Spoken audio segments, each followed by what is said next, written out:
my prescription. I don't know where we go. Time for a new one. Call the meeting to order and welcome everyone to the City of Kalispell's May 6, 2024 council meeting. Can I have a roll call, please? Councilor Carlson, Here. Councilor Gabriel, Here.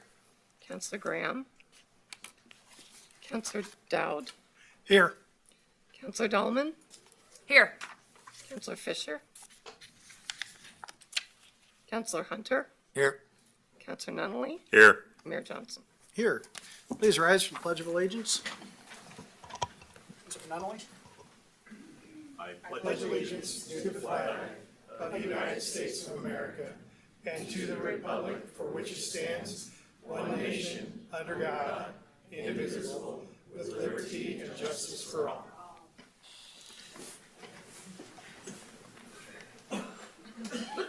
Look to council for approval on the agenda this evening. Mr. Dowd, Your Honor, I move the agenda as published. Second. second. Thank you, Mr. Nunnally. All in favor of the motion signify by stating aye. Aye. Aye. Opposed, like sign. Motion carries. We have three items on the consent agenda this evening. The first item are the council minutes from the April 8th, April 15th, and April 22nd meetings. The second item is award agreement to Robert Pescia and Associates for professional services in response to emerging contaminant PFAS for water source replacements and/or treatment alternatives. And the third item is award agreement to Robert Pescia and Associates for professional services for the 4 Mile Drive Path Project. Any public comment on any of the three items on the consent agenda? Council for a motion? Let's go ahead. Thank you, Your Honor. I would move that the consent agenda be approved as published. Second. Second. Thank you, Ms. Carlson. All in favor of the motion signify by stating aye. Aye. Opposed, like sign. Motion carries.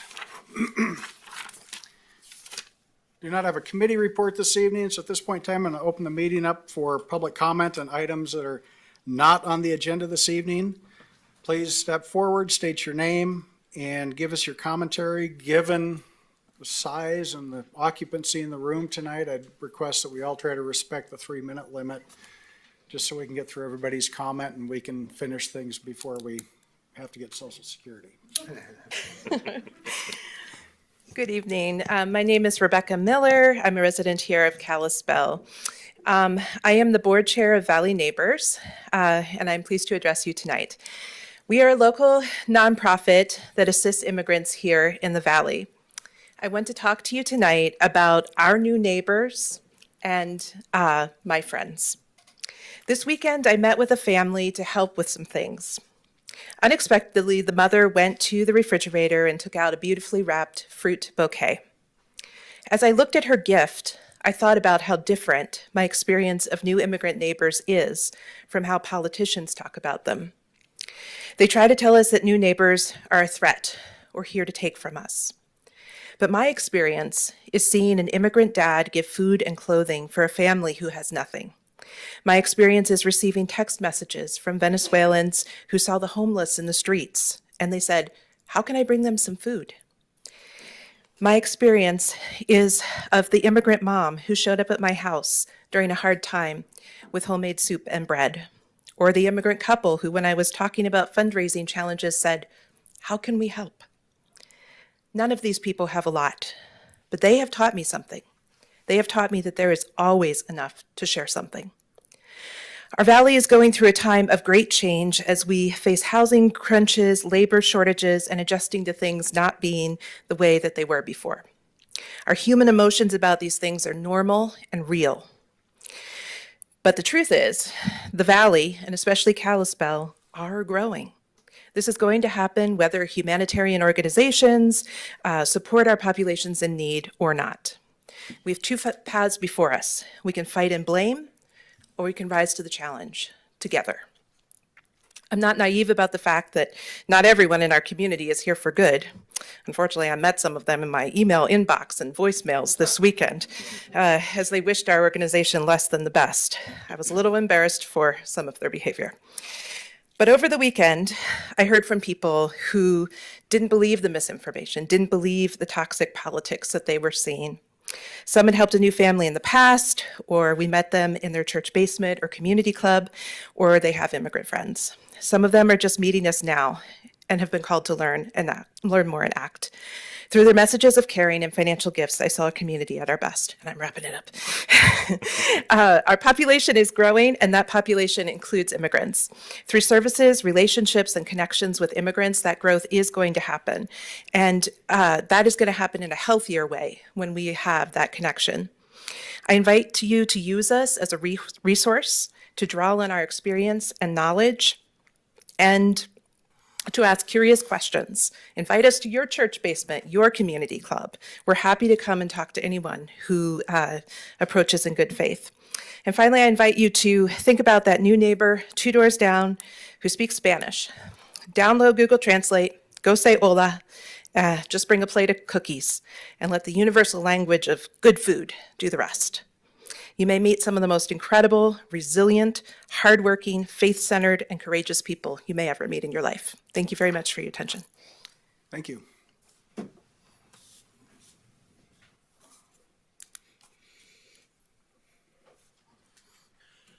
My name's Ron Gerson, and I live on 4th Avenue East in Kalispell. Thank you again to the council for this opportunity to speak. First of all, I want to second the comments of my Valley Neighbors colleague and chair, Rebecca Miller, who so eloquently expressed our and most of our community's feelings about migrants in and to our valley. I've had the pleasure of working with migrants since 2021, and I can confirm that these are some of the best and nicest people that I've ever met. They've been through hard times and yet maintain a positive attitude filled with gratitude and initiative. They appreciate the security and the welcome they feel in this community after their struggles to reach here. I've seen their joy in getting a work permit and finally being able to pay taxes. Go figure. I've seen the delight in getting a driver's license and a bank account. I've shared in their simple pleasure of playing on softball and soccer teams, thereby enlivening their limited free time while they enlighten and entertain fellow local participants. Their singular desire is to make a life for themselves and their families free of violence and threats, and to become active and contributory members of our community. They're doing it, and it's been my great pleasure and privilege to assist in this process. Misinformation, name-calling, and blame-laying on the victims do nothing to resolve the problems. They are cover-ups for not addressing the underlying challenges facing our community. It behooves the council and Mr. Mayor and all of our elected officials at whatever level to think and learn before they speak and not just react to the outlying voices of hate, intolerance, and ignorance. In our current climate of polarization and individualist attitudes, we need to understand what we're going through and address the issues facing us with open minds, open hearts, and open arms. We need to think community first and in the broadest sense of the word. Thank you. Thank you, sir.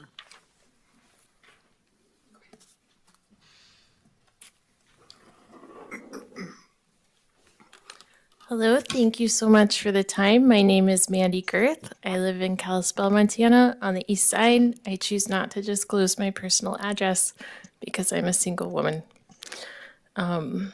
So I am the director of the Kalispell Heart Program. I am the homeless education liaison for Kalispell Public Schools. I also serve on the Education and Outreach Committee of Community Housing Solutions of Northwest Montana. And I am speaking tonight in a personal capacity on behalf of our newly arrived immigrants to the city of Kalispell. My views are not directly my own and not reflective of the HEART program, Kalispell Public Schools, or the CHS. I live on Kalispell's east side. I am a single parent and have 3 school-aged children enrolled in Kalispell Public Schools. On a limited income, my children and I are frequent users of our city's parks. And it is something to do that is social, out of the house, and free of charge. I'd love to share a really sweet story with you all. In the past year, I have learned that I share the love of the park with our newly arrived immigrant families. One day last fall, my children and I were playing pickleball at Thompson Park. It was 6 o'clock on a beautiful bluebird day. I realized there were 3 different languages being spoken in the park. Multiple newly arrived immigrant families were there with their children. One family had 4 generations present. One had a picnic in the gazebo. One was eating snacks on the lawn, and another was playing basketball. I looked around at them, and I felt a feeling that's sometimes uncommon for me in Kalispell. I felt a deep sense of community. All these people living in the same place, in the same time, raising our school-aged children together. It can feel lonely to live on a fixed single income. My children don't play travel sports, we don't go out to eat, we don't go to ticketed events. We do spend lots of time together cooking, gardening, making music, making things. We have this value of family time together in common with newly arrived immigrant families. I'm happy to know these are all newly arrived immigrants because I happen to know they all are, because I helped enroll them all in Kalispell Public Schools as part of my role as the homeless education liaison. I have met them at Heart Locker family open hours. I know the parents. I know the children. I share a neighborhood with many of them. They are our neighbors, and I am glad they are here. The world is changing, and the diversity of Kalispell reflects that. I welcome the change of neighbors who bring their families to the park.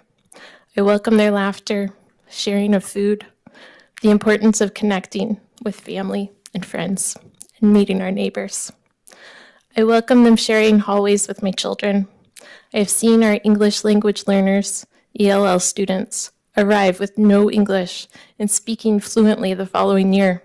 I see them being role models, an excellent example of hard work and academic success in our schools. I can't begin to know how hard it is to pick up from a war-torn country, to leave everything behind and start new. I do know the values of Kalispell are in line with what I learned in Bible school, to welcome the newcomer. And I am deeply saddened by the voices of elected officials in the last week who do not reflect this value. Thank you for your time and service to our city. Thank you.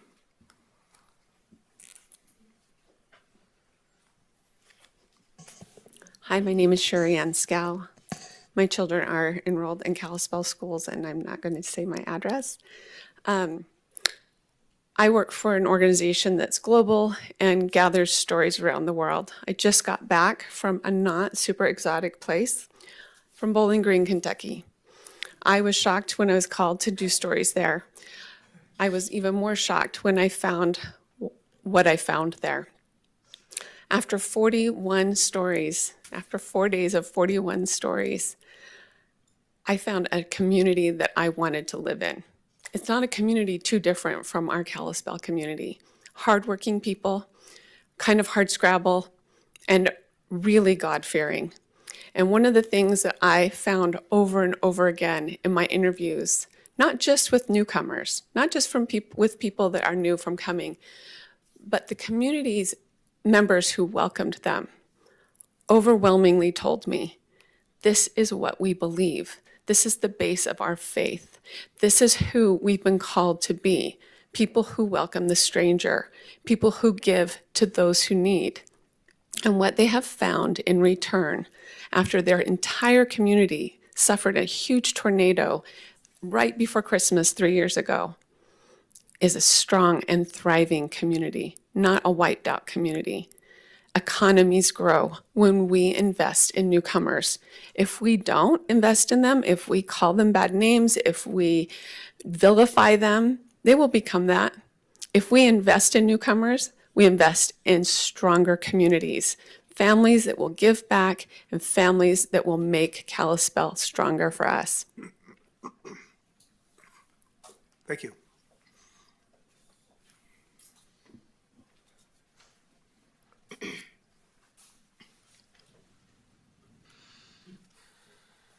Good evening, everybody. My name is Ken Yachak. I'm over 50-year resident of the Flathead Valley. I live on North Meridian Road. So if anybody want to reach me, you can just kind of look me up. I'm here to tell you that I'm a son of an undocumented immigrant. My father was born in Russia, came here as a child, married a Lithuanian woman, my mother, and at an early age, he died. The government didn't provide my family, my mother, my sister, and myself, any assistance, but the community did. We were helped by our church, which was Roman Catholic and Russian Orthodox at the time. We were allowed to go to school. We were able to participate. Over the years, my government enabled me to come to Montana. That's almost 55 years ago. And it allowed me to go to the University of Montana, and I graduated with a degree. I also got my master's at the University of Montana. I served in the military as a U.S. Navy officer and pilot. I served my country as an undocumented son of an immigrant. There's lots of community out there that will help these people that come here. Valley Neighbors, contrary to the belief of what's being published in the papers and the documents, is not a dark money organization, is not a hidden conspiracy. It is a neighborhood, it's a family trying to help families. And if you've ever been involved in anybody who has come from a destitute place and has needed assistance, and if you do not reach out, I feel sorry for you.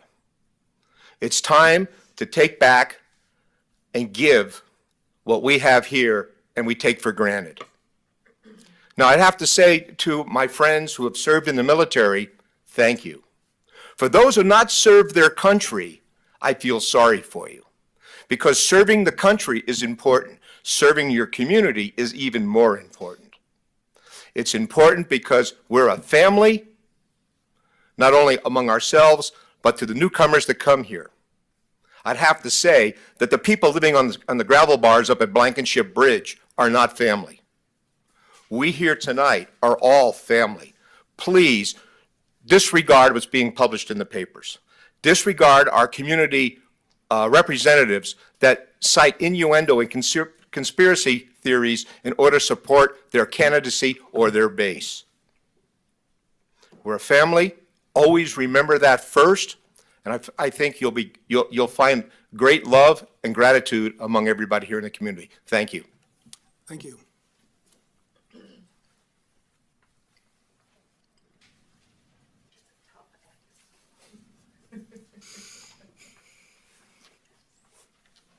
Hi, I'm Lori Holgate in Kalispell also. I have two issues. One's very quick. Whoever's responsible for the map for Kalispell and the districts of warding and stuff, could they just write a few of the street names on them there? There's no names on this entire map about which ward belongs where. Good evening, and thank you to the council for allowing me to speak. I've heard that many members of our community may not understand the difference between illegal entry persons and legitimate legal entry persons in our area. I also am aware that some politicians believe they can gain voter support if they look tough on illegal entries and try to increase the misinformation and fear among their voters. Beyond that game, I do expect my elected city council members to be educated, aware of the difference, and understand between illegal and legal entries.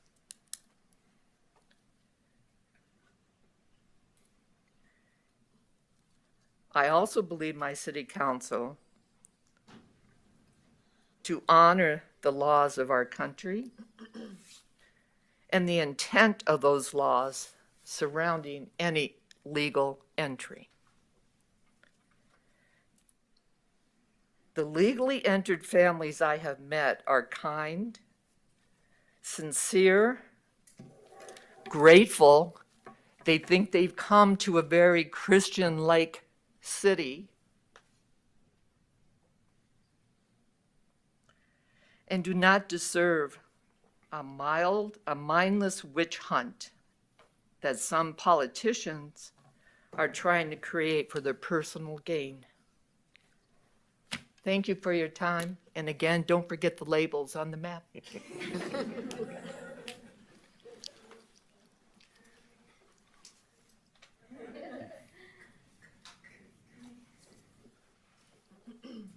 Hi guys, my name is Miranda Hernandez and I live on Antelope Trail in Whitefish. What? Oh. So I also have a mousy voice. My name is Miranda Hernandez and I live on Antelope Trail in Whitefish. And today I am here to address the comments that the sheriff had released over the weekend. The sheriff's manifesto is a complete overreaction and an appeal to political propaganda. The same wealthy people that Zinke supports to move to Montana, build their mansions, and displace locals are the ones transporting workers in to build said mansions. Why wasn't Zinke or the sheriff vocal when these mansions were being built? Now that one family shows up, they're all up in arms. The sheriff's manifesto was a waste of tax dollars, time, and effort. It is a public embarrassment seen across the nation how dramatic and detached from reality our elected officials are.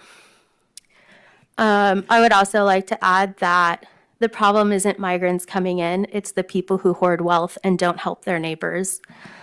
I would also just like to address that the people leaving these Latin American countries are leaving these Latin American countries because the United States has infiltrated and caused mass degeneration of these other nations, leaving these people with nowhere else to go. So if you were in a crime-ridden country and you couldn't trust your government or your neighbor, what would you do? Thank you. My name is Richard Manuel, Kalispell resident. When I worked in healthcare most of my career, the last clinic I worked at, I was referred to as El Hombre Blanco. I was the white guy. I was the only white person in the clinic. I loved the multicultural environment that I worked in. Moving to Montana, however, I have a good friend who, he's a pastor in Great Falls, and he was telling me about some of the problems with immigrants coming across, especially going into the Indian reservations. He was just on his way over to Browning to talk to a pastor there regarding the drug, the sex trade, the problems that they have over there. For me personally, what is an American citizen? American citizen is somebody who works their ass off. They pay their taxes, they obey the law, they raise children, and they teach them to be better than they were. That's what an American does, is they want to move up. They want to move up. And the folks that have shared this evening, I totally agree with them.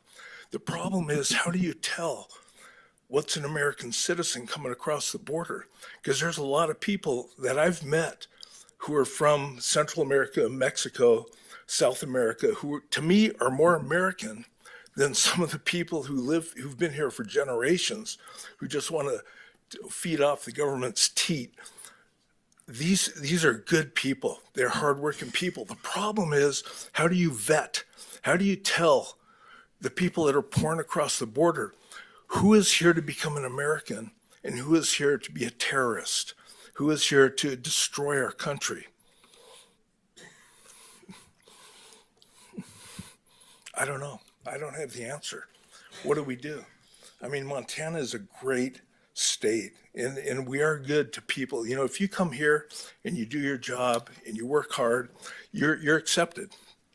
We love people that come in who are going to do this. But I don't know. How do we tell, man? I'm open for suggestions, but we don't know who's our enemy and who wants to be an American. That's my question. Thank you. Thank you.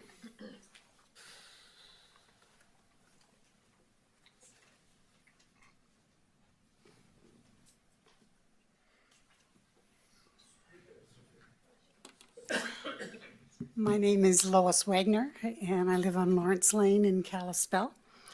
And I'm speaking in support of Valley Neighbors and the excellent work they're doing in providing services and resources for those from other countries who come announced and unannounced. There's no question that county and city resources are limited and inadequate to meet all the needs that we have. I would hope that all those involved in making decisions about responding to the needs of those coming into the valley would realize and appreciate a group like Valley Neighbors that helps to meet the needs of those who are coming in. I've had the privilege of working as a volunteer in some minor roles with Valley Neighbors, and I'm very impressed with the determination and positive attitudes among those who have come through so much trauma to be here, and their determination to do the best that they can. I know, just responding to the gentleman who just spoke, we can't always tell. We don't always know. But we do have a responsibility as human beings to respond to the needs of people that come. I hope we can work together in this city and county to wrestle with these very difficult issues so that all in our community will feel safe and welcome. Thank you. Thank you.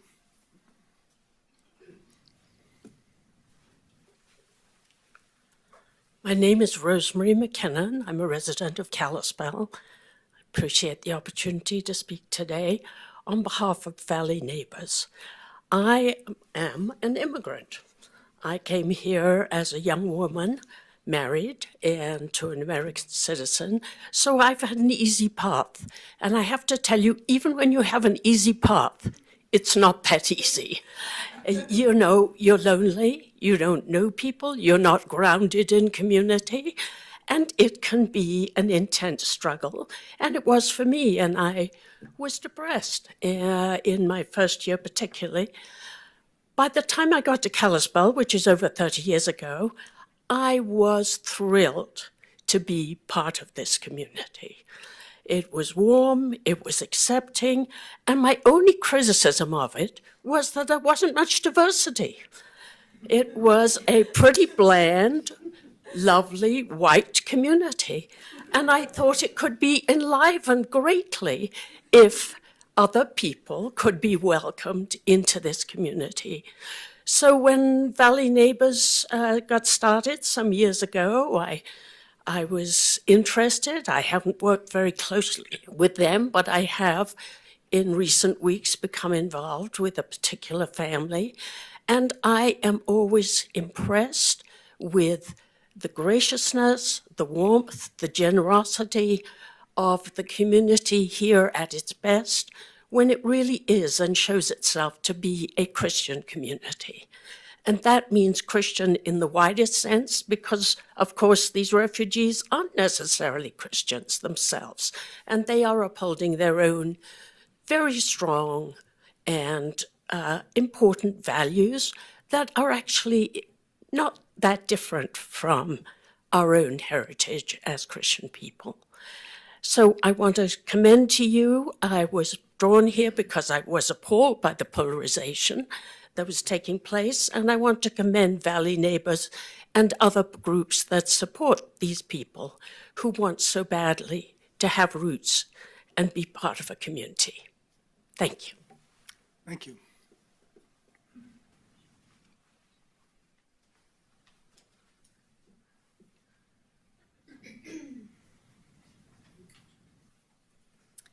Hi, my name is Janae Schmautz. I'm a board member and volunteer with Valley Neighbors. I live in Flathead County, I guess, just outside of Kalispell. My children have attended Kalispell schools at given times. I've been a volunteer with Valley Neighbors for the last 3 years, and it's been a blessing and an honor to get to know a lot of these immigrant families personally, and to really know who they are and who is a part of joining our community. From firsthand knowledge, I can tell you that these are good people. They are hardworking, they are kind and generous. They are family-oriented and compassionate. They have come here for various reasons, some fleeing economic collapse in their own countries and the dire circumstances that have followed, others fleeing violence and war, and even death threats themselves to their families or to their own single individuals due to the instability in their own country. They are people like you and me who are just trying to find a safe place to work, to feed and care for their children, and to live and have a life. They are jumping through the hoops that the US government has put in place in order to be here as asylum seekers or as refugees. They are not a threat to our community, but I have found that they have so much to add to it. Many are working construction jobs, building new housing options in our community, helping to be a part of the housing solution. They are filling needed jobs and roles in our community that care for all of us. With work permits, they are paying taxes like you and I and supporting the systems that we all benefit from. They are thankful to be a part of this community, and I have seen them reach out and help others in need without hesitation, and from the little that they sometimes have, they are making an impact on their neighbors around them. These families are people that we want to have as our neighbors, and I would encourage all of our elected officials to take the time to get to know some of these new neighbors in our community. Part of my role at Valley Neighbors has been to organize community events to help raise an understanding of who we are as an organization, what we do, and who these new neighbors are in our community. I've been so encouraged by the support that we have received by this community in welcoming these immigrant families. People from churches all over the valley have volunteered to help and donate funds. Numerous businesses have also shown their support, both financially through donations, as well as hiring men and women who are new English speakers, learning a new language, and working with them to learn and grow in various job positions. Our local recreation groups have welcomed soccer and softball teams made up entirely of these new immigrant neighbors, cheering them on during the games. It really has been encouraging to see the support that we've received from this community. We are a community that is welcoming and compassionate, and I have seen that in action. So please don't let a few voices of fear overwhelm that fact. Our community is growing and has been for a while. And with that growth, we all need to work together, to live together well, to be a people that cares for one another and knows our neighbors, both the old and the new. Thank you for your time. Thank you.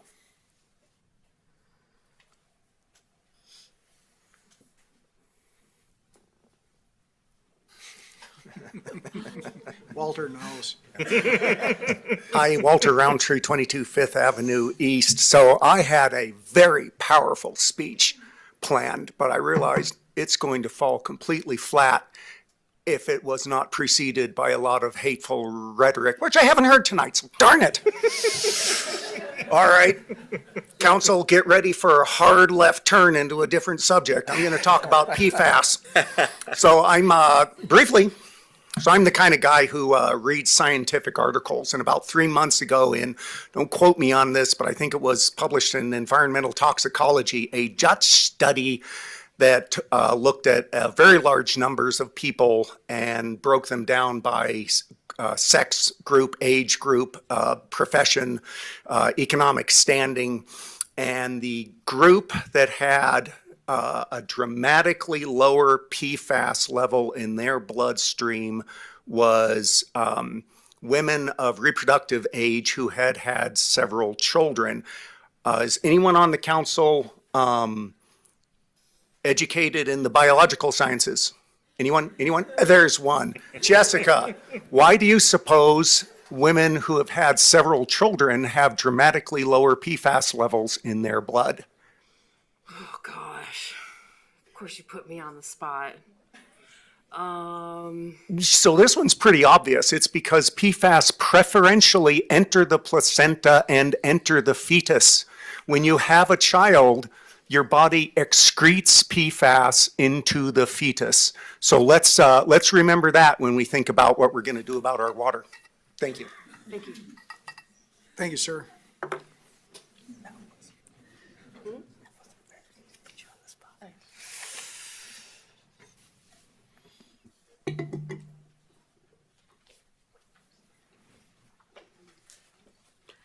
I'm Valerie McGarvey. I also live on 4th Avenue East on the east side. And like the gentleman before me, I'm going to be editing as I go because I've been very heartened tonight. So thank you, community. I guess the crux of my talk will just be to clear up some misunderstandings and what I felt are outright lies. I've been involved with Valley Neighbors since going back to 2017 or 18. At that time, we were a loosely organized group that formed after our then county commissioners posted a statement that immigrants were not welcome in our valley. We disagreed with that statement. Our early years were spent on community education and raising funds for organizations in Missoula and Bozeman who are assisting refugees fleeing war and other violence in their former communities.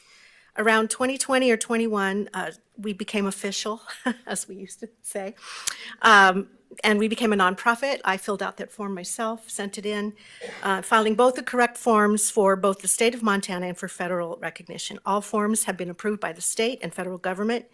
In 2021, the first family of refugees arrived in Flathead Valley. It is legal to seek asylum in our country. Statements made by some politicians have claimed that Valley Neighbors is funded by dark money and is working with the Biden administration to fly illegal immigrants to the Flathead Valley. The truth is, these folks were flown to New York by Texas Governor Greg Abbott. It is unknown how they got to the Flathead Valley. That's what Randy Brodell said. So, if we're going to talk about sources, Valley Neighbors had no prior information they were coming. As for being funded by dark money, you only need to look to at least a half a dozen or more churches in this valley who, working together, raise funds and give their time to help care for immigrants as they arrive in our valley. I'm sure it's more than a half a dozen. I am proud that my congregation is one of those churches. And before we start blustering about that, and about our other citizens in the valley, we also contribute our money and our time to feed the Flathead, the Sparrow's Nest, Neighbors in Need, the Warming Center, and other organizations. It's not either or. We can do both at the same time. As many Christians in this valley do, we hold a high value on caring for those in need without judging them. Valley Neighbors has also been approved to work with the International Rescue Committee, a federal refugee settlement organization in Missoula. Families and individuals coming through IRC go through a rigorous vetting process that sometimes takes years. So if you're asking, are they being vetted? Yes, they are. We are proud to have reached this level of recognition. It says a lot about our community and the value we collectively hold for caring for vulnerable people. It has been discouraging to hear voices coming from my beloved hometown disparage and threaten the helpers among us. I have read threats of physical violence online. I have reported this to the sheriff and unfortunately have not received a response. One of the posters on Facebook called for open season on immigrants in our valley. As we saw with the rhetoric surrounding the Warming Center last year, violent rhetoric can and did lead to the death of an innocent person. I hope our community is better than that. And honestly, before tonight, I was beginning to lose hope that this is true. Please do not allow a few opportunistic politicians set the tone for how we respond. Do not allow yourself to be manipulated by lies, but instead seek the truth. We take care of each other in the Flathead Valley. I thank you, Council, for your service and for this opportunity to speak. Thank you.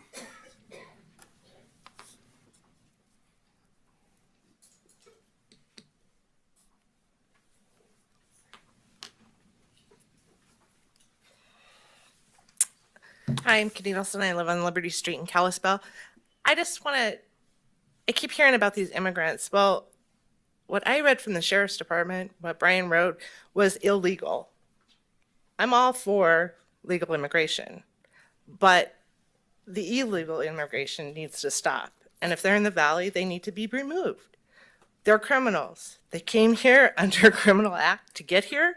They shouldn't be here. I think we're talking about two different things. I think it's great that we're helping immigrants that are here legally. If they're here illegally, they should not be here. They're criminals. Thank you. Thank you.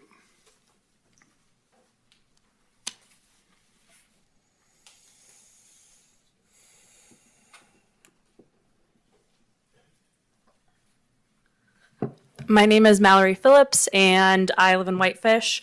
My comment, there's a lot of great comments. I just want to talk about when there is scarcity like housing, when we have medical or mental health stuff break down, it's easy for politicians to use those moments to divide. And I think that the way that we combat that is we ensure that we're building enough housing, that we're funding mental health care.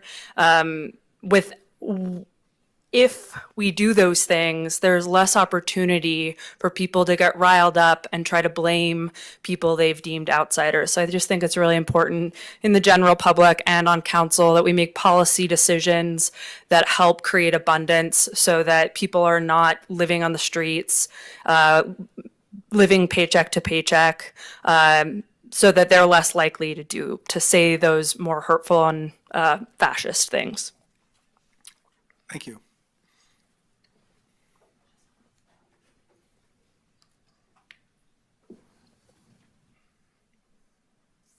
Anyone else for general public comment?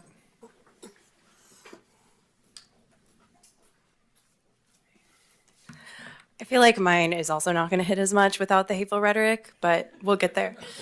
Hi, my name is Lena. I live in East Kalispell. I'm a mom of 2, and my husband is in the Army. I don't want to be here. I have to be here. I wasn't excited to possibly come and listen to some hateful, dehumanizing rhetoric, which again, we didn't hear, but like, you don't have to look hard to find it. It's there, and I've been seeing a lot of it this week. I'm realistic. I know that I live in Kalispell. It's not being said out loud, but it's there. I don't want to be here, but my Lolo did not serve 5 tours for me to not use the freedom of speech that he gave me. My grandfather was a United States Marine and a trafficked immigrant from the Philippines. To this day, I don't know if he was legal or not because of the difference in laws in the 1930s. All he ever wanted was to be a Marine. He fought 3 tours in Korea and 2 tours in Vietnam for just the chance to be a part of this country.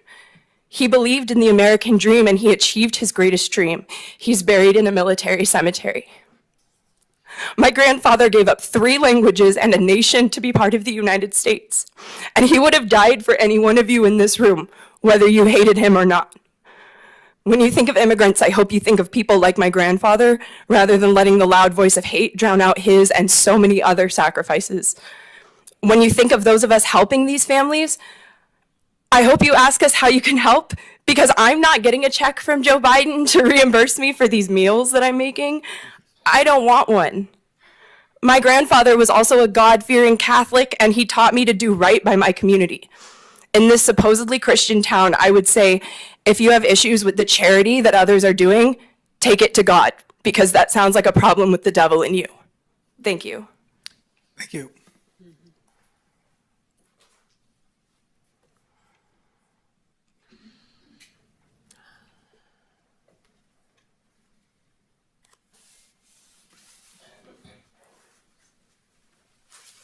Hi, thank you for having us. Thank you for listening. My name is Dee DeYoung, and I live in the Creston area. I'm also a volunteer with Valley Neighbors, and it has been a privilege, excuse me, and an honor to serve that group and to serve the immigrant community that we've been able to help here. What I have to say is a reiteration of so much of what you've heard. These people are resilient beyond your wildest imaginations. They have come through so much. They're here because they want to contribute, not only to our community, but to our country. They are hard workers. They are God-fearing people. They care about family. They care about community. They're coming for a better opportunity. Almost, I would guess, without exception in this room, every one of us was an immigrant in our family's history at some point in time. We wouldn't be sitting here if someone had closed the doors to our fathers, mothers, grandmothers, grandfathers, great-grandmothers. The only exceptions are those in this room who are Native American. We were the ones who came and occupied their country, and we made it our own. and we need to welcome them still into their own country. I grew up on a reservation, excuse me, in St. Ignatius, Montana. None of this is from my notes. So much of what has been said here in the room it has been said really well, and I don't need to reiterate a lot of those things, but there are some things that from my heart I need to touch on. Because I have been, I think, as so many people in our community and our country, we are being torn apart by divisiveness, by comments that spread hatred and fear. The acronym for fear is false evidence appearing real. Our immigrants are here to help us. They're here for they've fled political persecution, economic circumstances that we can't imagine. A Venezuelan at one of our fundraising dinners that we hosted in a community stated that the average income, when asked by one of the audience members, stated that the average income in Venezuela, are you ready? $8 a month. Support your family on that. Decide to stay in that community when your family is being pursued by perhaps a drug cartel or political violence or simply economic oppression, and you can't feed or educate your children or your wife or your grandparents. Would you flee? Would you have the courage to leave your hometown with nothing on your back but a backpack and perhaps on your shoulders a child? Perhaps on your back someone in your family who's become injured and can't make that walk. I encourage you to go and Google the Darien Gap. It's a jungle that exists between Colombia and Panama. It's the only stretch of the Pan American Highway that isn't a highway. There's no way to get through it except on foot. It's where people die. It's where some people manage to get through because they've managed perhaps to save enough money to pay a coyote to guide them through that area. Would you? If your family was at risk, would you? The question, I think that's before us. There are a few. One of them, I came here with some anger and outrage because I'm so tired of the lies. I'm so tired of the misinformation. I'm so tired of us not holding each other, in particular those who have the bully pulpit, accountable. So we heard this week that Valley Neighbors is a dark money organization. That's a flat out lie. Perhaps it was misinformation because someone wasn't informed. It was intended to manipulate us and our community. We heard that Valley Neighbors is part of a Biden administration organization connected to or as a dark money group. Let me tell you, we could use some of that money. We would put it to really good use. And if you have unlimited resources to send them our way. Because you have an opportunity, we have an opportunity as a community to help these people. They want to work. They come, yes, there are some who come and they start working under the table because they're not looking for a handout. They are looking for a hand up. They're looking for an open door. They're looking for a place where they can be a part of our community and contribute. In the process of trying to sort out what I was going to say to you, one of the things that I did was I wanted to see what is the economic impact of immigrants in communities. So I looked at 2 states, Texas. Thank you, Governor Abbott, sending those folks to New York. Just think of this. They were in New York City and they heard that Kalispell, Montana, the Flathead Valley, is a great place to be. We can make it so. So in Texas, here's a statistic that was published on the U.S. immigration website. For every 1,000 workers Immigrants and asylum seekers contribute 2.6 million for every 1,000 to state and local taxes within their first year of eligibility. They are essential to the state's economy. In Arizona, 1/6 of Arizona's labor force account for, and this, excuse me, in Arizona, immigrants equal 1/6 of Arizona's labor force, and they account for 22.7% of entrepreneurs, 12% of nurses in the state providing care to others, 16% of STEM workers, and those, I didn't know what a STEM worker was. Those are computer workers, engineers, mathematicians, statisticians, social scientists, and so on, people working in professions.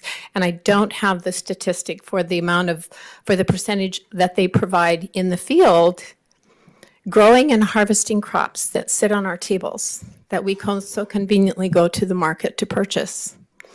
We have an opportunity here to make our community, we have an opportunity to build bridges. We have a choice. We can build bridges or we can build walls. My final question to you is, what would Christ do? Thank you for your time. Thank you.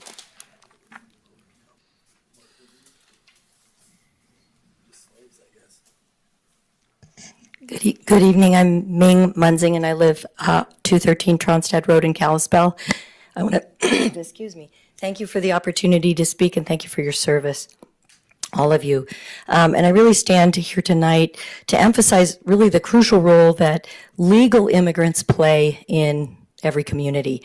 Kalispell, like many parts of our nation, of course, benefits immensely from the diverse skills, the innovative ideas, and the robust work ethic that immigrants bring when they enter through established legal channels. These individuals enhance our local economy and enrich our cultural fabric, contributing to our community's prosperity and diversity. My father was a legal immigrant from a nation he could never return to, gained his PhD, and has benefited the world in many, many ways. However, I think it is important to acknowledge that our current national policies appear to show a tolerance towards illegal immigration, which can undermine the respect for our legal processes. This leniency towards illegal immigration presents challenges, including the unfairness to those who spend years following legal procedures. It's essential to distinguish between legal and illegal immigration to maintain order, fairness, and security within our immigration system. Supporting legal immigrants and advocating for policies that uphold the integrity of our immigration laws are both crucial.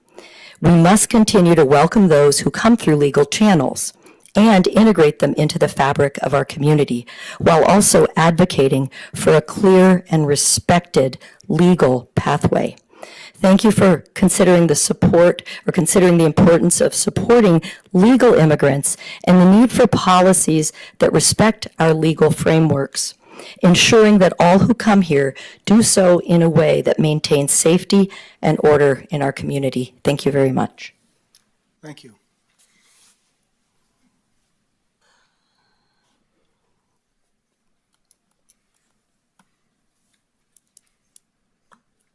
Going. Oh, I forgot Zoom.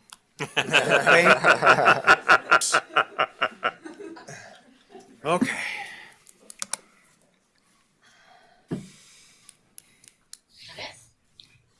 Good evening. Thank you for allowing me to speak. My name is Courtney Brooks. I live in Lakeside but work in Kalispell. I have the privilege of being an English language teacher and have worked with many of the people that Valley Neighbors has also worked with since their inception. And as a teacher, I've gotten to see my friends struggle through learning a language that is not their own, who have sought to learn a language in order to be part of a community that welcomes them. And I have seen them work hard at getting their citizenship tests completed, working hard at paying taxes, working hard at following the broken immigration system that we have in place right now. And I just want to say thank you to Valley Neighbors for being able to have a consistent voice throughout their time in Kalispell. And thank you to our council members who will be able to take into account the voices that you've heard tonight. And if you do want to understand what it's like to befriend someone from another country, go to an English class. See what happens in an English class and the community that is created through diversity. And I get to see my family be a part of a global community that's right here in Kalispell. And so I just say thank you.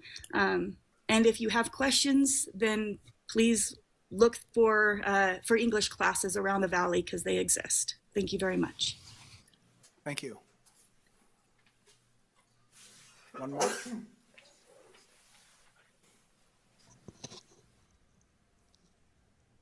Hi, my name is Sarah Cole. I work for the Kalispell Public Schools and live in Lakeside. I'm speaking tonight as a private citizen. Thank you for giving me just a couple minutes of your time. I just wanted to share that my experience with Valley Neighbors has been nothing short of absolutely wonderful. They advocate for students. They enroll kids in our schools. We have nearly 100 students who are considered English language learners. I watch them just be kind and warm and helpful. From a student perspective, though, I haven't heard a ton of that tonight besides the last caller. I've gotten the privilege of walking into classrooms and seeing these bright, warm, beautiful faces. I recall walking into a third grade class and there was a 7-year-old little girl there who I wasn't sure if she was an English language learner, but she wasn't speaking, just smiling. And I whispered to her teacher, is she one of our newcomers? And I found out she was. And so I walked over and felt very nervous and tried to fumble with my phone to put Google Translate on. And she kindly just reached over to her device and started communicating with me. And for just a second, I started to think, what would my 7-year-old self do if I was plopped down in a classroom of 28 kids and nobody spoke my language? How scary and intimidating that would be. And I just watched this little girl with a big smile on her face show nothing but resilience and grace for me, even though she was the one who didn't understand the language or didn't know what was going on. I owe Valley Neighbors a huge debt of gratitude for gifting us with these students and their families. And I'm just really, really grateful. So thank you for the time. Thank you. Okay. And I'm putting the gavel down on that part. Okay. Thank you. Also, real quick, on the public comment, I want to thank everybody for the civil discourse. A lot of times we will have commentary and I will see faces made, sounds made, and I appreciate the respect that everyone had, whether or not you agreed with what somebody might say at that particular time. So appreciate the civil discourse. It's one of the things that makes this government work for us. So with that, we're going to move on to some more fun and entertaining items. The first item is ordinance 1919, the second reading. Now, I'm going to wait while everybody gets up and leaves because I don't want you to. Don't want to participate, I guess.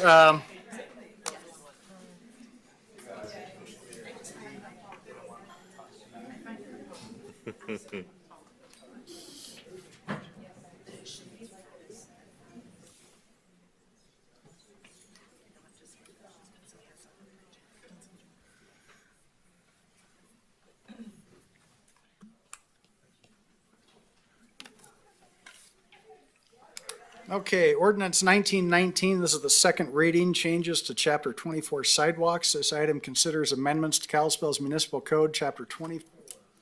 Mr. Russell, presentation. Yeah, Mayor and Council, this is just a second reading of the ordinance that was considered at our last regular meeting. As it did not pass unanimously, it was placed as an action item. With that, we're happy to answer any questions council may have on the recommended changes and are available to respond. Any questions for staff? Mr. Hunter? Thank you, Your Honor. We received a public comment late this afternoon regarding this, the code change, with questions about thickness of the sidewalks relative to driveways and also permitting for construction for short term. Just would like a staff response to those. Yeah, Susie, do you want to respond in terms of the thickness of a driveway sidewalk and the necessity and of having an actual right-of-way permit for construction? Yeah, the question posed was in regards to obtaining a right-of-way permit to have materials stored in the right-of-way, which is a requirement we've had now since I can remember. So it's just a simple right-of-way permit. So if you're going to store items to build anything in the right-of-way or obstruct a sidewalk or place things in a boulevard, you just need to come in and get a simple right-of-way permit, and we'll facilitate through that process. It typically maybe takes us 2 days to go through that process, and we're really quick and readily available to facilitate that practice, which we've been doing now for quite a few years. So it's not a new practice for us whatsoever. It's important that we protect the pedestrian corridor through the sidewalks and that we're following ADA and participating in public safety through those corridors. So we will contact the person who made the comment and walk them through the process to make sure they understand the whys. The other part of the comment had to do with the 6-inch driveway requirement through the sidewalk section. Now that standard I know was in the standard since 2005, and it's just a thickened area to protect the section where the traffic will drive over through the driveway section. So it's been a very common standard for the city. Nothing new, nothing proposed differently as a part of these sidewalk updates of the code. So just it's a standard. Whether this code incorporates the suggestions or not, it's still part of the standard, so it's really not a part of what we're looking at or asking the council to consider tonight as a part of the sidewalk code. Great, thank you. Any other questions? Just real quick, the 6-inch section, does that come from anywhere else, or is that just our? It's been in our code since 2005, like Susie said, but it's also in the Montana Public Works standard specifications. It's been in that since at least 2010. It's in the 2021 version. So yeah, that's actually produced by the Montana Contractors Association as well. And that becomes, and that's typically the standard that we use to jump from. Yes, well, yeah, it's a standard that's created for municipalities across the state, and we have some modifications to it, but that one we're consistent with. Yeah. Okay. And the deviations that we have, do we ever go lesser, or we typically go greater? Well, it's usually a minimum standard, so if someone wants to go greater, they can go greater, but we would hold to the minimum that's in there. And like Susie said, it's just for part of the driveway that the sidewalk passes through, that's required to be thicker. Okay. Any other questions? Any public comment on ordinance 1919? I feel like I missed, my name's Kisa Davison. I'm the owner of Iron Star Construction here in Kalispell, and I feel like I missed a lot on social media this week. So thank you all for your patience, and I will try to be brief. I understand that specifically about the standards, and maybe this isn't, to your point, Susie, maybe this isn't the time or the place to discuss and review that standard, but the issue that it was Myrna, I believe, Myrna Terry, who sent that public comment earlier, because she copied me on the email as well. The issue really has to do with the fact that that standard hasn't been enforced for some time. And so now Public Works is enforcing things. I understand we're staffed up, so that's good news for the city. However, in many of these neighborhoods, Northland subdivision, Eagle Valley, the villages at Eagle Valley Ranch, and Westview Estates in particular, those sidewalks have been down and they were all poured at a 4-inch standard, which is typically what's required of the developers. There is a nice small fine print on those development final plat agreements that exactly what the standard is, that upon construction, the driveway or the sidewalk where the driveway crosses will be ripped up, tossed in the garbage, and replaced with a 6-inch slab. I'm guilty of not reading that fine print on these final plats, as is my entire team, as is apparently many other builders in the area, because here we are all up in arms because we have to rip out. Basically, it runs anywhere from $2,000 to $2,500 per house that we're ripping out perfectly, in our eyes, perfectly good concrete and replacing it with 6-inch slab. So a 4-inch to a 6-inch. 6-inch is a standard across the board for a commercial application. Myrna pointed out in a conversation with me, and I haven't looked at this today, that the International Building Code only requires a 4-inch slab where a driveway crosses in a residential application. So again, I don't know if this is the time, obviously it's not the time or the place for standards, but I would respectfully request that we look at this. We are trying so hard as builders to bring house prices down. So it kills me to go in and rip up concrete that I know in other neighborhoods hasn't failed in the 17 years I've been building here. A 4-inch slab only to replace it with 6 inches. 2 examples that I'll leave you with in both West Valley Estates and for myself, and then I believe it was Myrna's Terry Homes in Eagle Valley Ranch. I'm almost positive it was there, correct me if I'm wrong, but the slab was ripped up and only for us to find that it was actually 5.5 inches. The 2x4 gets laid, the concrete goes down, it pours, it comes down to, it seeps down to wherever the compaction ends, and then it's cleared off the top. So 4 inch is really the minimum when you have a 2x4 there. In any case, again, it kills me because our companies can't afford to eat those costs. We pass them right on to the homeowners, and that just is not what I want to see. So, one more question. On the right-of-way permit, Susie, is that the same right-of-way permit that we're required to get for building? It's a separate one than the right-of-way permit that we do for a building permit? I can answer it later. If you want to just give me a call, yeah. Okay. Thanks. Thanks. Any other public comment? Look to council for a motion. Mr. Nunley? Thank you, Your Honor. I make a motion to approve 1919, an ordinance amending Chapter 24, Streets and Sidewalks, Articles 1 and 2, and the Kalispell Municipal Codes, declaring an effective date, authorizing the city attorney to codify the same. Second. Thank you, Ms. Gabriel. Discussion on the motion. Mr. Hunter?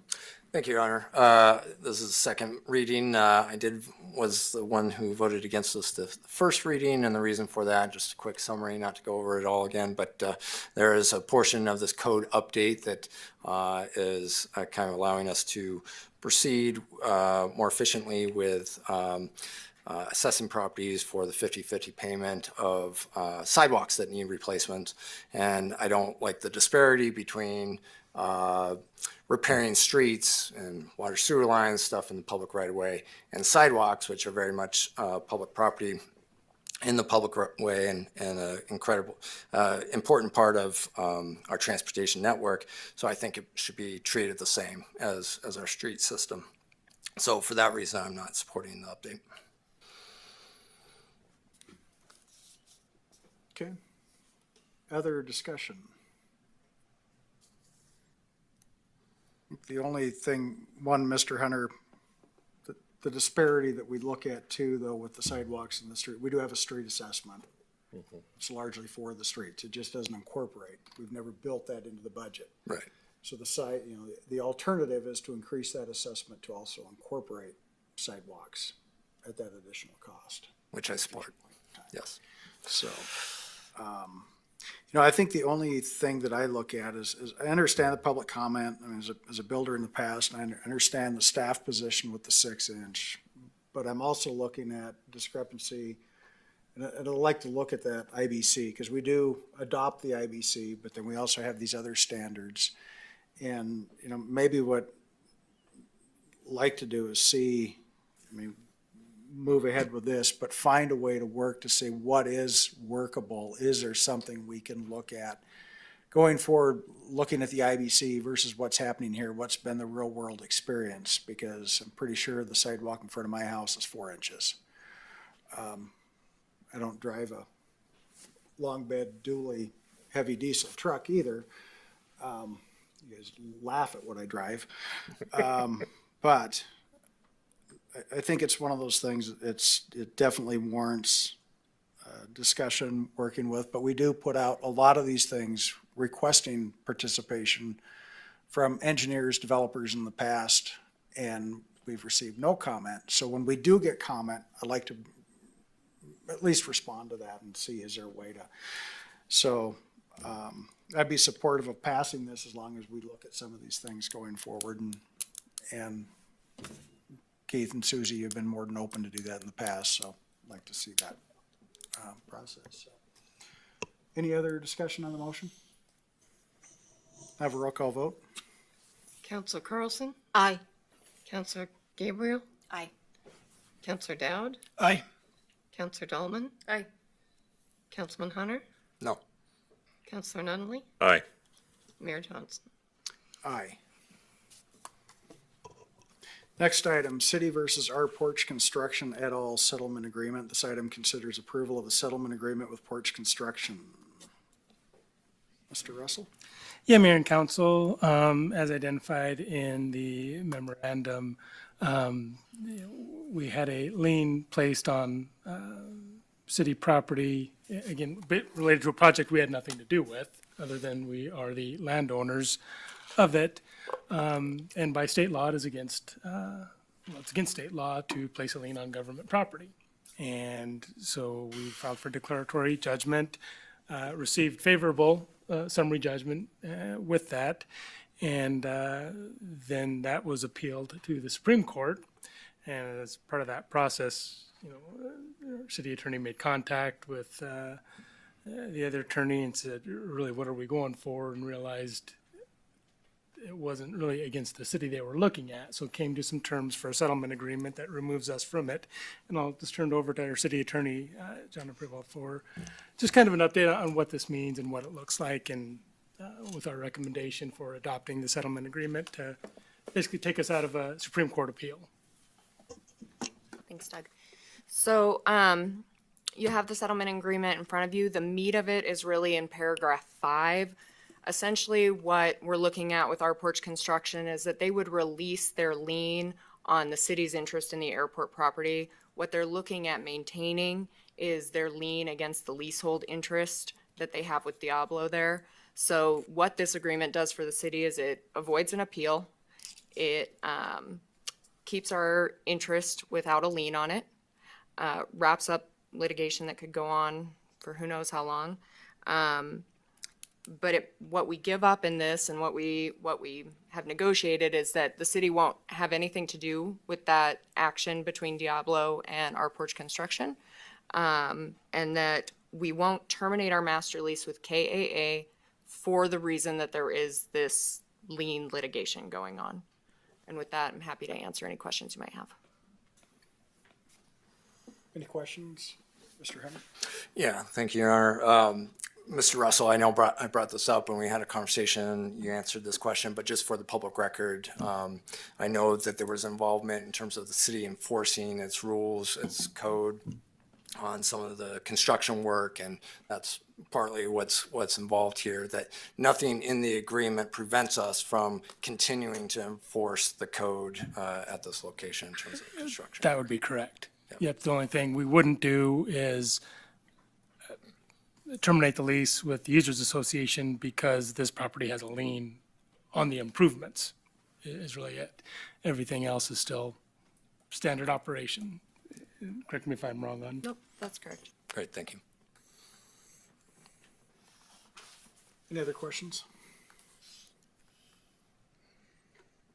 Any public comment on the settlement agreement?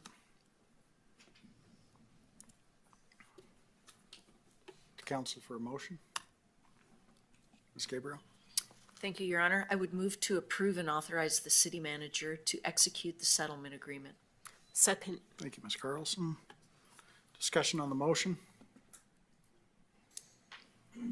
A roll call vote? Counselor Carlson? Aye. Counselor Gabriel? Aye. Counselor Dowd? Aye. Counselor Delman? Aye.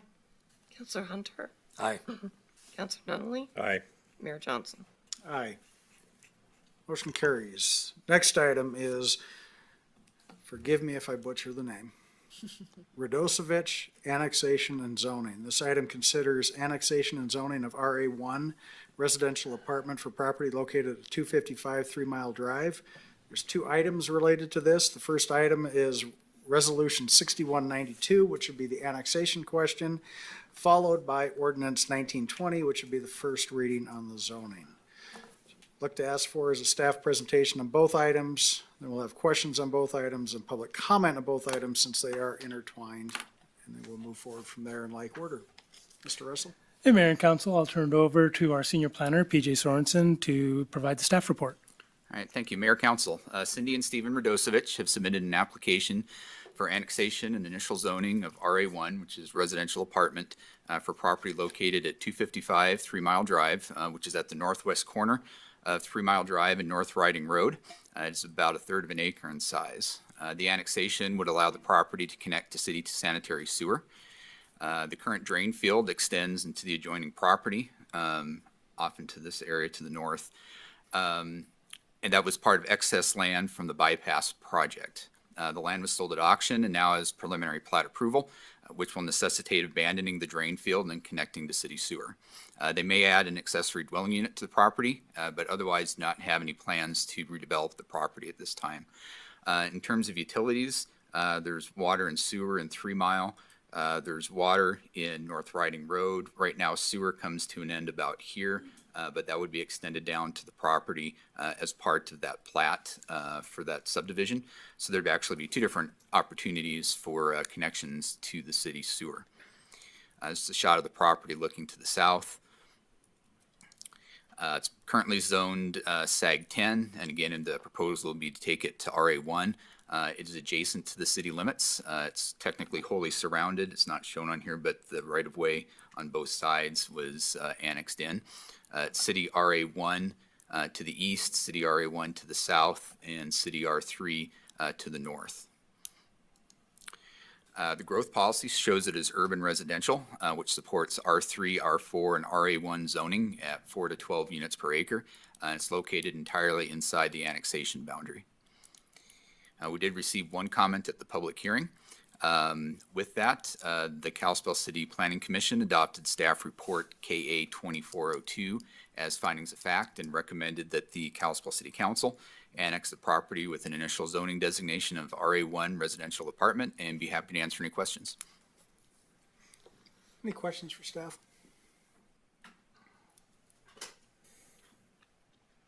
Any public comment related to Resolution 6192 or Ordinance 1920?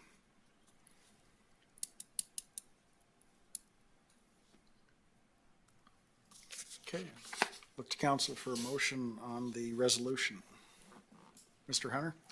Thank you, Your Honor. I move we adopt resolution number 6192, a resolution to provide for the alteration of the boundaries of the city of Kalispell by including therein as an annexation certain real property described as 255 3 Mile Drive or Assessor's Tract 6B in the southwest quarter of the southeast quarter of the southwest quarter of Section 1, Township 28 North, Range 22 West, PMM, Montana, Flathead County, and as more particularly described on Exhibit A, to be known as Radosevich Edition Number 470, to zone said property in accordance with the Kalispell zoning ordinance, and to declare an effective date.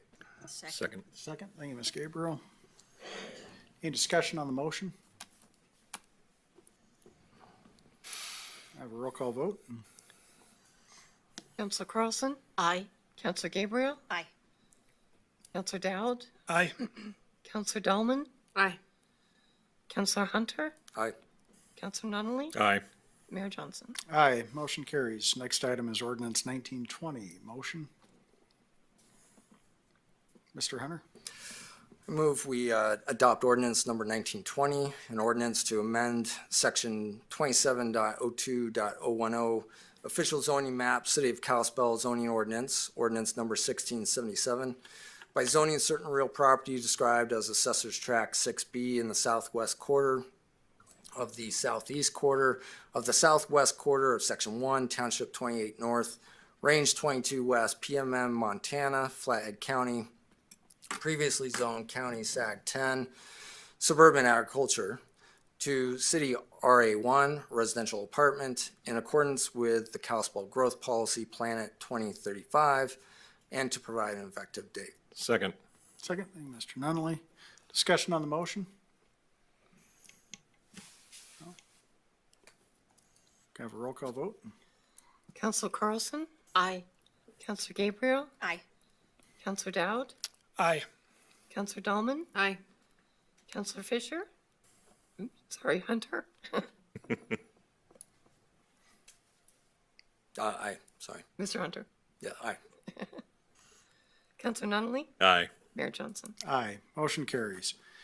Next item, Resolution 6193, Tronstad Meadows Whitetail Crossing, calling for a public hearing on council's intent to consider adopting, revising, or rejecting a growth policy amendment. This item considers setting a public hearing date of May 20, 2024 to hear from the public about a growth policy amendment application for approximately 110.5 acres located on the north side of Tronstad Road between Highway 93 North and Whitefish Stage Road, opposite of Sirisek Lane. So just want to make it clear, all we are doing with this tonight is calling for a public hearing on May 20th. We're not discussing the merits of this project one way or the other. This is just to set a date to, at that point, hear from the public. So, Mr. Russell, presentation? You just took it. It's reading over your shoulders. Yeah, we've had an application for a growth policy amendment, annexation, zoning, and preliminary approval. The first step in that process, having come through the planning board, is to consider a resolution of intent to consider the growth policy amendment. So the action tonight is just to set that public hearing for May 20th. At that time, we'd have more of a staff report going over the components involved. But tonight, the action is to set a public hearing. I'm just going to point out for council as well, there's times in the past where we've done the public hearing and moved on to the action item that same meeting. Typically, we don't get that much public comment. Due to all of the emails, the commentary we've been receiving, I think it's fair that we receive the comments on the May 20th, and it would be the next June 3rd meeting where we would then have the items up for action, at which point in time we can also get public comment again at that point in time, but just have the public hearing, digest that information before we move on to the action items. So, okay, given that, is there any public comment on the calling for the public hearing?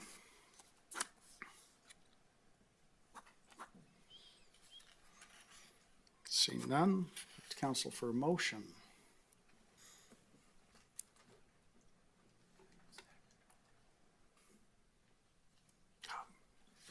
Please, go ahead. We've missed you. Thank you.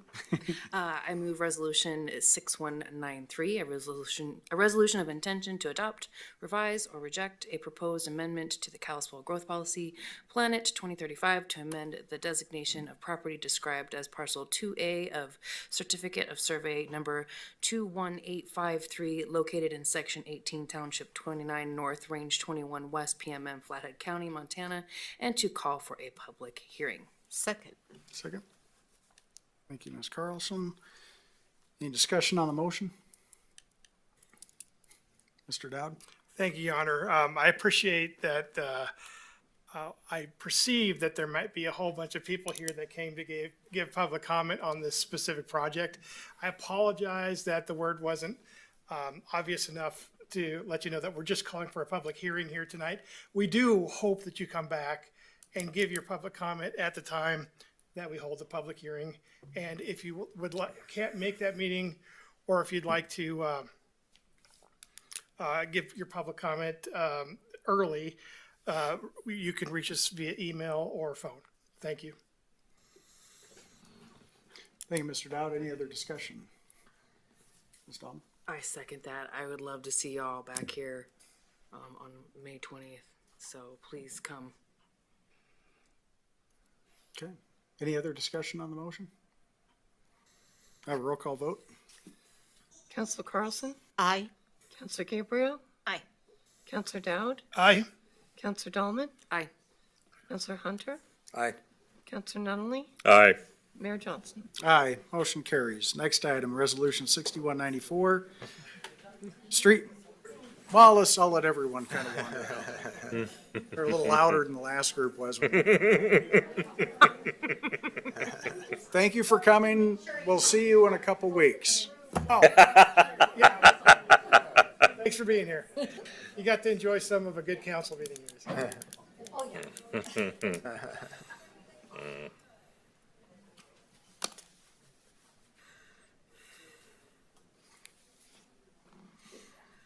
Okay, Resolution 6194, Street Maintenance Assessment, intent to hold a public hearing. This resolution considers setting a public hearing date of June 3, 2024 to hear from the public on the proposal to increase street maintenance assessments. Kind of the same spiel as before. Mr. Russell, I won't steal your thunder. I'll let you do it this time. Well, yeah, no, I'm lost though. No, you're exactly right. Another resolution of intent. This one is to hold a public hearing on the proposed street assessments. We've discussed over the last two work sessions, or over a period of two different work sessions, to come to a point where we're ready to put it out, hold the public hearing, do the notifications. The only thing I would ask is that we amend the resolution. It references MCA 69-7-111. It should be referencing MCA 7-12-4426. So we just ask for that amendment within the resolution. Okay, thank you, Mr. Russell. Any questions for staff? Any public comment on this item? Room is dwindling down. Motion? Mr. Dowd? Your Honor, prior to my motion, can we just agree that that was a friendly amendment and not have to amend this? I would just strike the MCA and cite the proper one. Okay. And I have it written down if you want. So when you get to that point, All look right, at me. I'll just do that. Okay. Your Honor, I move resolution number 6194, a resolution setting a date for public hearing on a proposal to adopt an increase in assessments on real property within the city of Kalispell for the cost of the street maintenance district, special maintenance district number 01. MCA-7-12-4426. And I move that we amend the resolution as stated by the mayor.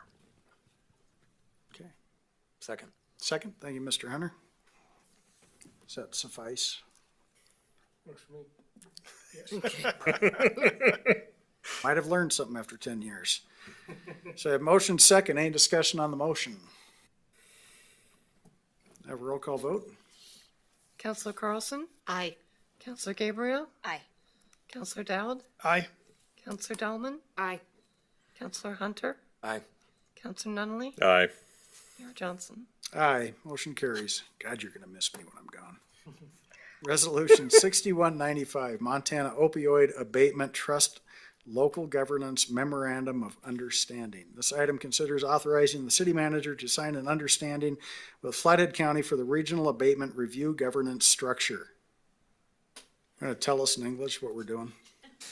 Yeah, as part of the opioid settlement, that emerged coming into last fiscal year's budget, we received a direct distribution. We went into an agreement with the county for the use of those funds to put towards our co-responder program. But as part of the settlement agreements, there was also a larger distribution that goes to a state trust. The state trust will then set up a program to distribute those funds to applicants. And those applicants would come from various regions throughout Montana. Each region has to set up a local governance structure. And that local governance structure is identified within the settlement agreement. For us, it's a region and would basically have a governance structure between City of Kalispell and Flathead County. So we need to come up with a memorandum of understanding to create that governance structure. What that governance does is reviews the applications that go to the state trust. The state trust reviews them for formality, applicability, and then sends them to the governance structure to basically prioritize or ratify the state's decision. Then they send that list back to the state, and the state awards the funding directly to those respective entities that have applied. So our step is to establish that governance structure and then to participate with the county and to review any applications that go to the state trust. So with that, we've had a couple just informal discussions about the makeup using Yellowstone County and City of Billings as a guide. So with that, we have a recommendation that governance structure would include the Director of City County Health Department or their designee, the Kalispell Chief of Police or his or her designee, the Kalispell City Attorney or his or her designee, County Finance Director, and 3 at-large members appointed by the county. With one of those will have a background in the health services. So with that, this would get that governance rolling as soon as the county passes it and puts it in place, and they can start that process with the state trust. So happy to answer any questions council may have. Questions for staff? We've already discussed this a couple different times. So. Any public comment on Resolution 6195? See none. Look to council for a motion on this. Ms. Dahlman. Thank you, Your Honor. I move Resolution 6195, a resolution authorizing the city manager to sign the memorandum of understanding with the Flathead County to establish a regional opioid abatement review governance structure. Second. Thank you, Ms. Gabriel. Discussion on the motion? I know, Mr. Dowd, you love this. Discussion on this? Yeah, well. Have a roll call vote. Anything to add some more red tape, I'm all for it. Counselor Carlson? Aye. Counselor Gabriel? Aye. Counselor Dowd? Aye. Counselor Dahlman? Aye. Counselor Hunter? Aye. Counselor Nunley? Aye. Mayor Johnson? Aye. Motion carries. Next item, I'm shocked everyone left because I thought they were waiting for my appointment to the Impact Fee Advisory Committee. This item considers BID's appointment. BID. It's first. What's that? BID. First. Oh, where's the BID? Item number I've 7. got This- 7 as appointment to the Impact Fee. Yeah, Committee that's on mine. first on mine. You didn't get the amended. Oh. I've got BID on mine. I've got the ID. You got the amended one. I got the official one. I'm the mayor. Okay, appointment to the Kalispell Business Improvement District Board. This item considers appointment of Nicole Peterson to this board. It's my recommendation to council. That motion. I'll give it to Mr. Dowd. 'cause There you go. He's been quiet tonight. Your Honor, I move that we accept your recommendation for this appointment. Second. Second, thank you, Ms. Carlson. All in favor of the motion signify by stating aye. Aye. Opposed, like sign. Motion carries. Now, appointment to the Impact Fee Advisory Committee, right? Yep. Okay. This item considers the appointment of Weston Gronley to this committee. It's my referral. Council for approval. I was waiting for Mr. Dowd. I was waiting for him Oh, too. sorry, Go ahead, I'm- Mr. Dowd. All right, we're trying to be courteous. Thank you, Your Honor. I move that we accept your recommendation to fill this open seat. Second. Thank you, Mr. Nunn. All in favor of the motion signify by stating aye. Aye. Opposed, like sign. Motion carries. City manager report, Mr. Russell. Yeah, Mayor and Council, just a couple items. The first, I'd sent out some additional information that had been requested related to the upcoming work session on the work session, and I identified that I wanted to defer that discussion to council. 'cause Work I have session on the budget. Work session on the warming center. On the warming next center. week. Got it. Did I say Okay. budget? Okay, good. Okay. You just said work session. So some of the information that was looking at the percentage change in police calls related to that for 4 different categories. Requests came for some additional information. I had expressed some concerns with it. Some clarification came with it. I was going to respond to it, but I think it would have unfairly led and prevented a policy discussion related to it. So I had some concerns with that second request, so I still wanted to defer it to the council of what information you want and what it actually portrays. Basically removing the percentage change to look at the overall counts, and as the explanation was done, it was to look at it across, those different areas in terms of the impact. So part of the concern I have with that is now you're only looking at specific areas where criminal activity is occurring versus citywide. So if we're going to look at counts, one, it doesn't pertain to the impact just in general of whether the warming shelter's been there or not been there, or times of operating or not. It's just looking at the overall count with the conclusion, and correct me if I'm putting words in your mouth, Councilman Hunter, but just looking at it and saying, well, it's, there's more crime somewhere else. Well, and that may be, but that doesn't address the impact to that neighborhood with the issuance of a conditional use permit. And if you want to look at the distribution of criminal activity, which is what we would do in terms of allocation of resources, that's fine, have no problem with that. But now we're only looking at high potential areas. And if we say, well, it's higher over here than here, just in total, we're also missing a whole bunch of other locations across the city that would have an argument that they should be compared to as well. So again, I wanted to defer it to council because I just don't know if it adds to the discussion of impact to the warming center and then vice versa, how it's being compared across the city and is it an appropriate thing. And like I said, I didn't want to get that in an email because I think it would have been unfair because obviously I'm going into a policy which I'm protected from, but then you'd be stuck with wanting to respond probably. And so that's why I wanted to wait till tonight. Then we get in a discussion by email, which we. Which I love to do. No, I appreciate that, Mr. Russell. And that's fine. I'm happy to have the discussion next week. I'm looking forward to it. I have a lot to say, and I'm going to touch on that point in particular as well. I just wanted to highlight those numbers, and by having that email exchange, we highlight it, so that's fine. I'm good. Okay. Good enough. That's the resolution I was looking for, of where to go with that. So the only other items are, what we have coming up. Obviously, I mentioned a discussion on the warming center, budget workshops tomorrow and Wednesday at 6 o'clock. Tomorrow we'll hit the general fund and the administrative departments, development services, public works and IT.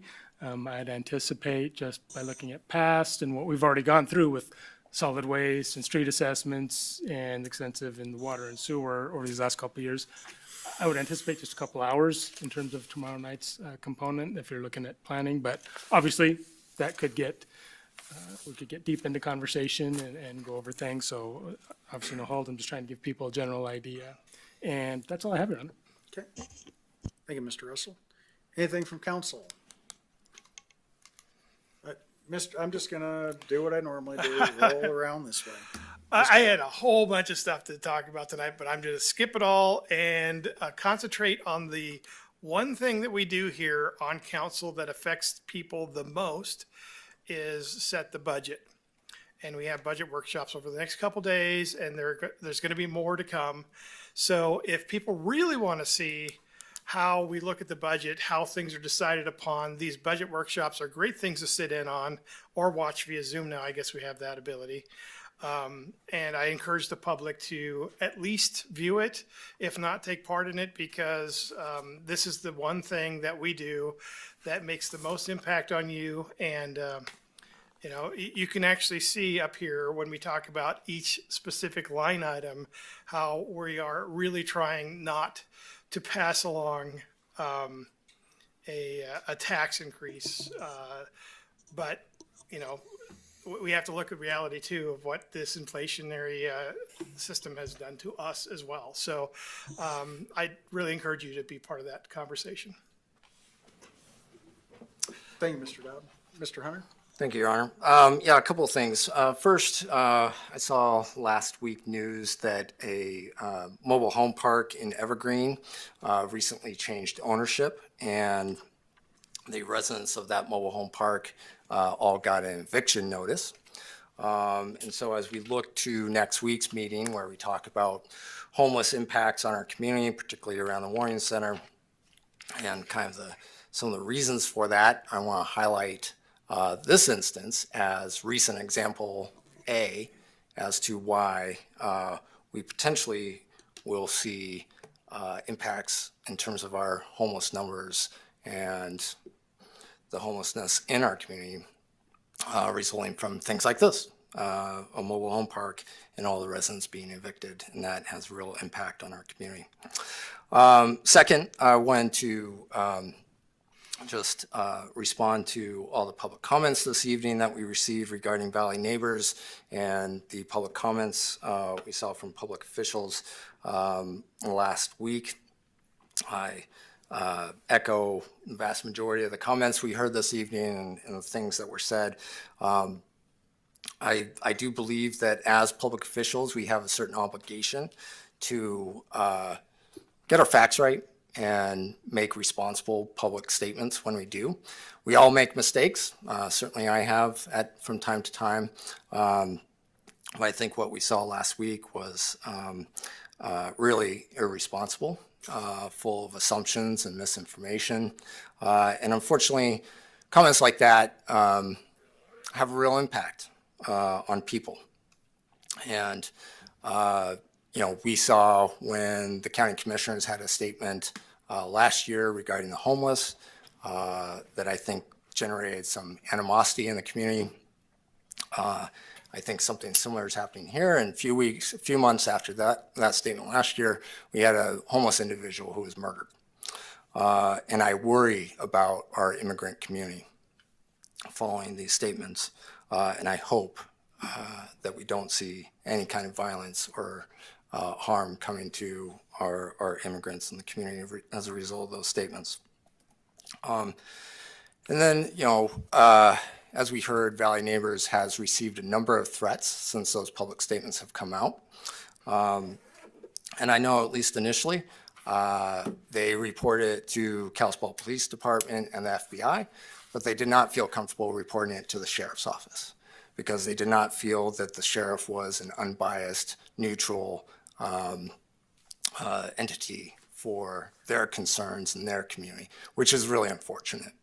So just would encourage us, the public officials community, to do better and make sure that we do our best to make sure we're not making false assumptions or providing misinformation, and really be cognizant of the impact of our words in the community. Thank you. Thank you, Mr. Hunter. Ms. Dahlman? Thank you. First off, I 100% agree with Councilmember Dowd's assessment in inviting everyone to come to these budget meetings because he made a very good point, and I would love to see more people out in those budget meetings also. And I would also like to address the comments, the public comments made about Valley Neighbors. And I would also like to say that I would agree with the majority of the statements that were made this evening. I can't say, more than what has already been said, but humans helping humans is good for our community. And let me extend my word of kindness to all members of our community here in the Flathead Valley. And I truly believe that we all have more in common than we do different. And I hope that everything that's happened in the last week in relation to our immigrant family, there will be some good outcomes. That is all. Thank you, Ms. Dahlman. Mr. Manuel? Well, I'm going to keep mine fairly short. Just a reminder that tomorrow it's voting day for Carrie and Gabriel and Weston Gabriel and Gabe Dillon. So it's not too often you get to say you can vote for somebody more than twice in 1 year, but here's your opportunity now to vote 3 times. So It's like get a out and vote. quarterfinal before the primary? Or Right? Ms. Carlson? So you took my thunder. I was Sorry. going to say, be sure to vote tomorrow, and we have some really good candidates. I'm not naming names or anything, but just get out and vote. Thank you. Thank you, Ms. Carlson. Gabriel, nothing? Okay. We've got a couple things and it's before 9 o'clock, so I've got all kinds of time. It's rare, but every now and then I get to do something really cool and really fun. Just run a meeting and then go on one of my rants. But we have three individuals who I think deserve a certificate recognition from the city of Kalispell. And three individuals who, through the school system, through chess club, I believe, participated and won championships at the state level for their respective areas. So want to present David Wilson in recognition and congratulations for winning the Montana State Scholastic Chess Championship for elementary school. I could barely play checkers. And here we have David Wilson at tic-tac-toe. My bird beat me at tic-tac-toe. It was a crow, he was smart. But David Wilson, congratulations. Next one is Tyrion Bodanye Kovacs, Montana State Scholastic Girls Chess Championship winner. So that's the second one. And the third one is Alil Bodanye Kovacs. I'm going to guess by the last name they're related. In recognition and congratulations for winning the Montana Scholastic Chess Championship for middle school. So I think pretty big accomplishments. It's games like this that actually teach you a lot in life. And so I think it's well worth honoring those three students. So I don't think they're here or any of the parents are here. So if we can send those out. It's almost 9 o'clock. And then, there are a couple, I want to address kind of what's happened. We look at the events from last week and what happened with the family from Venezuela. And what we deal with right now, I'm a very black and white person. We are dealing with something that's so gray in our country today that we don't know what's up, what's down. I've met with the sheriff multiple different times on multiple different topics. Immigration is one of those where we've had meetings multiple times over the last couple of years. We do have incidences of crime, stabbings, other things that have happened within our communities. So by right, I can understand where the sheriff is concerned. We've had to contact ICE to have people deported. And people who were here, who were undocumented, they were here illegally. And they were apprehended, and it was several days before ICE agreed to come and remove them from the country. And what happened over the last 4 days, I think what happens is we're all becoming a victim to things not working properly in our country. So I tried to write some things because this is a weighty topic, so forgive me, but I typed some notes and I never really do that. But I want to make sure I kind of hit some of these points. So many of those who know me understand I'm a person of deep conviction to the rule of law. As a society, we draft laws to guide behaviors, hopefully leading to a civil society where expectations are understood. Unfortunately, over the past 16 years, I've witnessed these expectations devolve into a society that makes excuses at the expense of adherence to our laws. How did we get here into this fundamental remaking of America? Politics and advancing a party's goals over the good of the American people is what I believe has led to this downfall. We have moved into a period of time where we are told to follow the science, except where the science is inconvenient.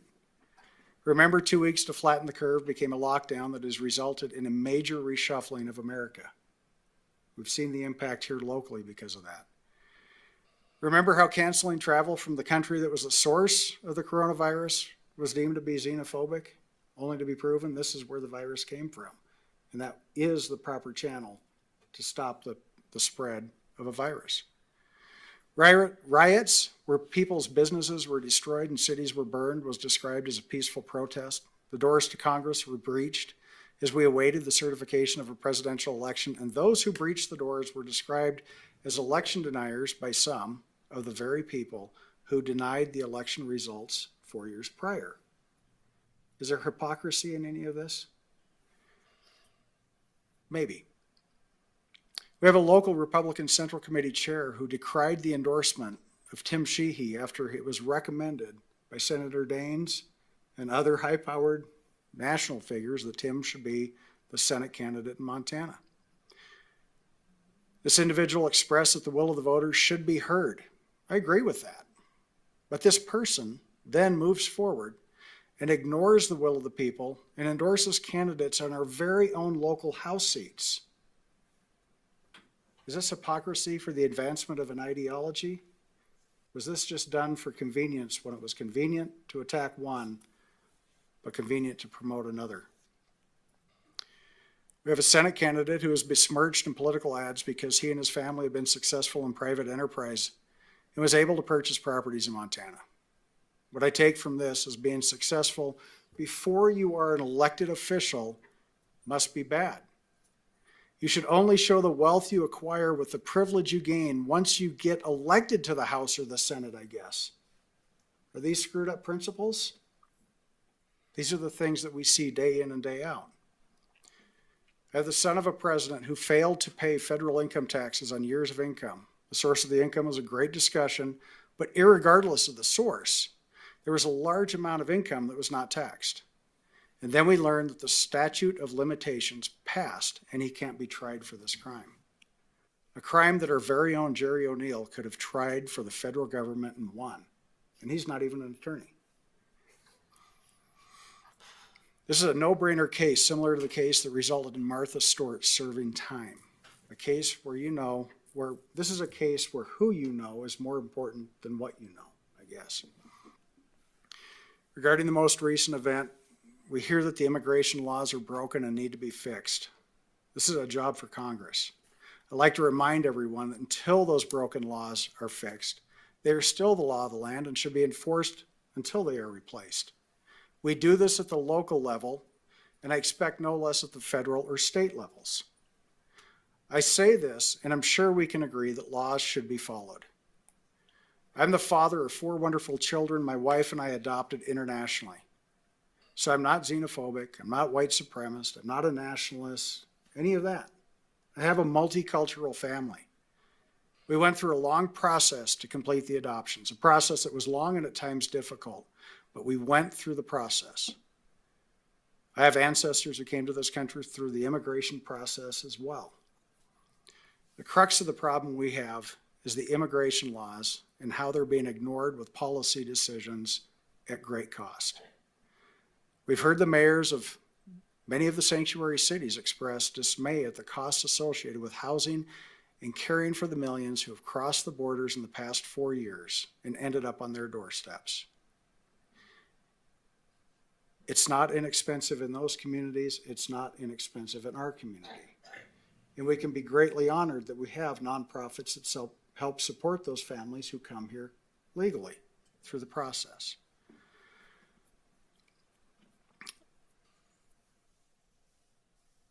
I have received some emails, as we all have, and I agree with the statements, and I agree with the statements from this evening about legal immigration.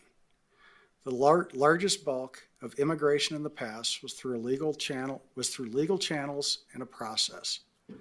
What we're witnessing today is anything but rooted in process. And when we look at the web pages for the organizations around this country that state they support immigrants documented and undocumented, my question is, under the next administration, will you be aiding and abetting a federal crime by supporting the undocumented immigrants?